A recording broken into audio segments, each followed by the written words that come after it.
여러분 안녕하십니까, 진성호입니다. 지금 대통령 후보 TV 토론이 한창입니다. TV조선, 채널A, MBN, JTBC, 연합뉴스TV, YTN 6개 종편 뉴스 채널이 공동 주관한 이 TV 토론, 뚜껑을 열자 놀라운 일이 지금 벌어지고 있습니다. 어제 윤석열 후보가 맞나 싶을 정도로 토론을 잘하고 있습니다. 제 주관적인 생각도 있겠지만 사실이 그렇습니다. 자, 오늘 TV 토론이 시작하면서 윤석열 후보한테 질문이 집중됩니다. 완전히 주인공입니다. 지지율 1위라서 그럴 수도 있고 또 벼르고 있는 사람들도 많은 것 같습니다. 그런데 놀라운 것은 이 안철수 후보는 집중적으로 윤석열을 공격해야 하고 심상정은 이재명을 공격해야 하는 그런 운명입니다. 아무래도 표를 얻기 위해서는, 지지율을 올리기 위해서는 할 수 없는 것 같습니다. 특히 오늘 심상정 후보가 이재명 후보를 정말 잔인하게 박살냈습니다. 차별금지법을 물어보기도 하고 김혜경 씨 문제를 물어보기도 했습니다. 내가 여기서 이런 말까지는 안 하려고 했는데 김혜경 씨 문제는 후보 배우자 문제가 아니라 이거는 당연히 물어봐야 하는 이재명 후보가 임명한 5급 공무원의 문제다.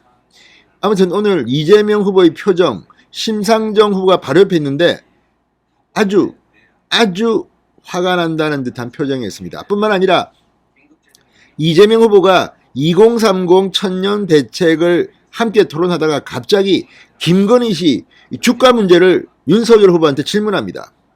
사실은 좀 비겁한 겁니다. 지난 토론 때 이재명 후보는 윤석열 후보에게 아리 백 같은 걸 물어보면서 무슨 장학 퀴즈 같이 했다면, 이번에는 젊은이들에 대한 정책을 토론하다 느닷없이 공정의 문제라면서 이 김건희 씨 문제를 물어본 겁니다. 자, 윤석열 후보가 답을 하려고 하는데 심상정 의원이 치고 나왔습니다. 심상정 후보가 아니 이거 2030 토론하는데 왜 자꾸만 또 이런 네거티브 하느냐, 내가 말 좀 하겠다, 분위기를 완전히 뒤집어 버립니다.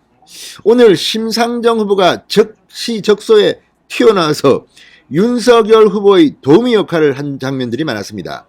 특히 청년 정책을 토론하다가 젊은이들의 집 구입, 집 마련, 부동산 정책에 토론하다가 이재명 후보가 조금 실수를 했습니다. 아파트 이야기하는데 갑자기 2억짜리 아파트가 있다, 어디냐 물어보니까 김포 그랬습니다. 물론 김포에도 20평대 아파트가 2억짜리가 있을지도 모릅니다. 아마 있을 겁니다. 그러나 일반적으로 김포에 사는 평균 아파트 값이 2억일까요? 자, 지금 인터넷 커뮤니티, 인터넷 기사 댓글, SNS에는 이재명 후보는 경기도 지사를 했다는 사람이 김포 집값도 모르느냐, 요즘 2억짜리 아파트가 어디 있느냐, 김포 아파트값 폭락시키려고 작정을 했느냐, 이런 글들을 올렸습니다. 그런데 제가 그래서 찾아봤더니 김포에도 물론 20평대가 2억대가 있기는 있는 것 같습니다. 그럼에도 불구하고 이 이재명 후보의 반응을 보고 지금 김포가 나라를 살렸다, 폭발하는 사람들이 있습니다. 그게 현실입니다. 자, 뿐만 아니라 오늘 안철수 후보가 조금 윤석열 후보를 잡겠다고 생각했는지 주도권 토론 때 중점적으로 윤석열한테만 묻습니다. 그러면서 예산을 묻습니다. 예산. 윤석열 후보의 공약들을 실현하려면 예산이 얼마 들어가느냐? 윤석열 후보 거침없이 250억 좀 더 들지도 모르겠다. 그런데 안철수 후보가 말한 그 이야기는 예산이 아니라 민간에게 다 회수하는 거다. 그거는 예산이 아니다. 윤석열 후보가 숫자를 이야기하고 예산을 이야기하면서 내 주변에 우리 캠페인은 전문가들이 있다, 이렇게 이야기하니까 조금 당혹해했습니다. 윤석열 후보에게 뭔가 많이 물어보고 싶었지만 룰 때문에 더 이상 못 묻고 이재명 후보한테 똑같은 질문을 하게 됐습니다. 근데 이재명 후보도 안철수 후보에게 2,000조가 어떻게 나와요? 빈정거립니다. 오늘 안철수 후보는 좀 진정성 있는 토론을 하려고 했을지는 모르지만 윤석열 후보를 좀 얕잡아보고 야, 예산 물어보면 이거 뭐 제대로 답하겠어? 이런 기색이 역력했다는 생각도 듭니다. 그런데 그걸 정면으로 윤석열이 뒤집어버렸습니다. 오늘 TV 토론에서 윤석열 후보는 백현동 문제를 끄집어냈습니다. 이재명 후보 표정이 완전히 변했습니다. 누가 봐도 이거는 말도 안 되는 그런 짓을 했기 때문입니다.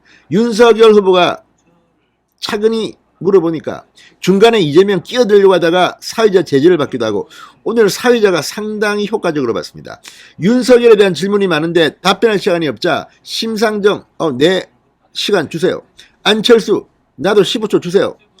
거의 윤석열 후보가 주인공이고 심상정 안철수는 기자회견하는 기자들 같았다는 그런 생각이 들었습니다.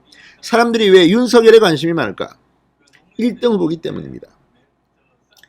자, 오늘 TV토론 상당히 많은 토론들이 있었습니다만 결국은 준비가 얼마나 되어 있느냐 또는 감점을 얼마나 당하느냐인데 오늘 이재명 후보는 감점을 많이 당했을 것 같습니다.